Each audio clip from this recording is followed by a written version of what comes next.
Hey friends, welcome back to my channel and today we are going to study strict liability. Strict word से पता चल रहा है कि ये कितना strict है. Strict liability, आपने गलती की है, आपने गलती नहीं की है, उससे कोई मतलब नहीं. You are liable. इसे कहते हैं strict liability. Okay? कोई भी गलती हो, आपने की हो, आपने नहीं की हो, ये नहीं देखा जाएगा.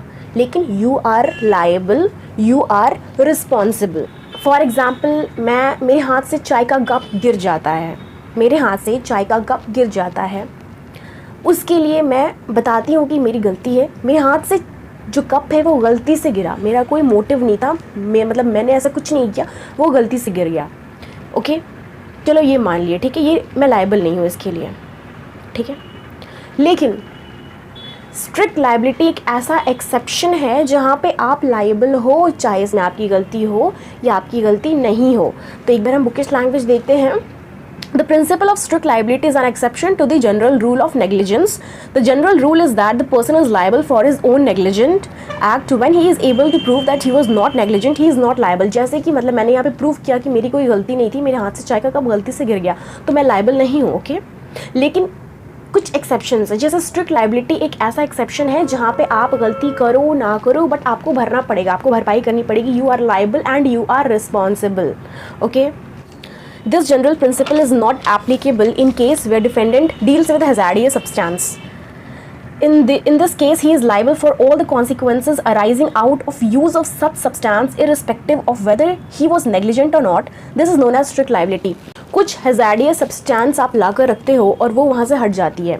कुछ हैजार्डियस सब्सटेंस आपका लाया हुआ कहीं चला जाता है, ठीक है, तो इसके लिए रिस्पॉन्सिबल आप हो क्योंकि वो आपका सामान था. इसमें बहुत सारे एग्जाम्पल्स हम ले सकते हैं. मान लीजिए कि मैंने घोड़ा पाला, मेरा घोड़ा अब चला जाता है दूसरे के बाउंड्री में और तोड़फोड़ मचा देता है, तो क्या यहाँ पे मैं बोलूँगी कि मेरी गलती नहीं, घोड़े की गलती है, घोड़े को पनिशमेंट दो, हॉर्स को पनिशमेंट दो? मैं ये नहीं कह सकती क्योंकि वो घोड़ा मेरा है, मैंने उसको ख़रीदा है, मैंने उसको पाला है, वो मेरे बाउंड्री में रह रहा है. तो लेकिन मेरे एरिया से वो हट के किसी दूसरे को नुकसान पहुँचाए तो मुझे ही भरपाई करनी पड़ेगी. I am liable, I am responsible for this. Okay, now this principle was laid down in Rylands versus Fletcher. ये काफ़ी इंपॉर्टेंट केस है और हर एग्ज़ाम में अगर आप सेमेस्टर 1 में हैं तो ये क्वेश्चन आना ही आना है एनी हाउ. ओके, चाहे वो थोड़ा घुमा फिरा कर हो या स्ट्रेट फॉरवर्ड क्वेश्चन हो, you have to write this only answer. Okay, तो दोस्तों इस केस में क्या हुआ था कि रेलैंड जो है वो डिफेंडेंट है और फ्लेचर जो है वो प्लेंटिफ है. तो in this case defendant build a reservoir through an independent contractor on his land to supply water to his plant. When the reservoir was filled, the water flowed to the coal mine near the plaintiffs, causing damages. तो यहाँ पे क्या हुआ कि जो defendant था वो अपने घर के पास एक रिजर्वायर बिल्ड किया, पानी का लेवल हाई हो गया, पाइप फट गया और जो पड़ोसी है प्लेंटिफ फ्लेचर, उसको नुकसान हो गया, उसके कोल माइंस में पूरा पानी घुस गया. ओके, कॉन्ट्रैक्टर की गलती की वजह से, क्योंकि उसने सील नहीं किया था पाइप को, वो पानी चला जाता है पड़ोसी की तरफ, दैट इज़ प्लेंटिफ फ्लेचर, और उसके कोल माइंस को बिगाड़ देता है, ख़राब कर देता है. यहाँ पे कॉन्ट्रैक्टर अकेला है, इसलिए यहाँ पे कॉन्ट्रैक्टर बच नहीं सकता है कि नहीं उसकी वजह से हुआ, नहीं उसकी वजह से हुआ, नहीं ऐसा नहीं हो सकता. ये अकेला कॉन्ट्रैक्टर, इंडिपेंडेंट कॉन्ट्रैक्टर है, सारी लाइबिलिटीज़ इसी पे आएगी.